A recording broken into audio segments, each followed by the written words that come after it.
This is Paul. Yeah. hmm I do remember reading this when you served me on Guam after you issued it. Yeah. Most recent violent act, fear or threat of violence. Yes, yes, yes. Temporary order should be entered today without notice to the respondent. Yeah. And then describe past incidents. Yeah. Any violence or threats towards the children. Any behavior by respondent, medical treatment, threats of suicide or suicidal behavior. Yeah. Does the respondent use firearms, weapons, objects to threaten you? Mm. Requesting that the protection order last longer than 1 year. Describe the reasons why. Yes. hmm Personal service cannot be made on the respondent within the state of Washington. Yeah. Now, just so we understand each other. Yes. Everything my wife said was a lie. um, you know, um, do you have a biochip in you? Are there such things as computers? Yes.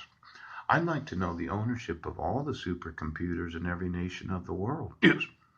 I think I can design a chip that is faster than the AMD or Intel chips. Yes. And I'd like to know the ownership of all the semiconductor processors that are used in the manufacturing of any computer. Now, let's look at it again for just a second, okay, Brent? Yes. You issued the ex parte emergency protection order in 2011 while I was in jail. Yeah.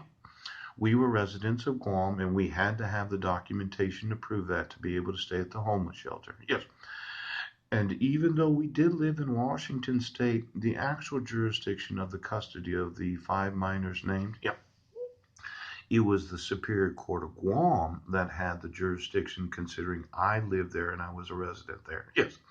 Now, when you issue this protection order, and then you issue the summons for the petition for dissolution of marriage, and then my wife made up this story that I was attempting to contact her through Healthy Families of Clown County. Yes. And I got arrested. Yes. I was arraigned. Yes, he was.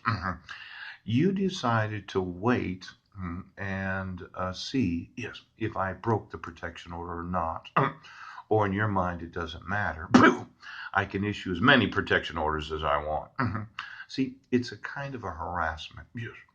When you petition the court for dissolution of marriage and there is a valid protection order in place, yes, though this one was fraudulent, but there's the conditions of probation, yes, and that was in place because of the stipulation order of Guam. You intentionally harassed me as the respondent to the petition for dissolution of marriage. Right.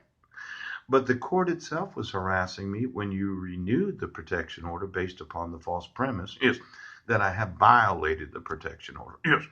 It's kind of like teaching me a lesson that I am guilty if I get arrested, yes, instead of saying I am innocent unless I'm proved guilty.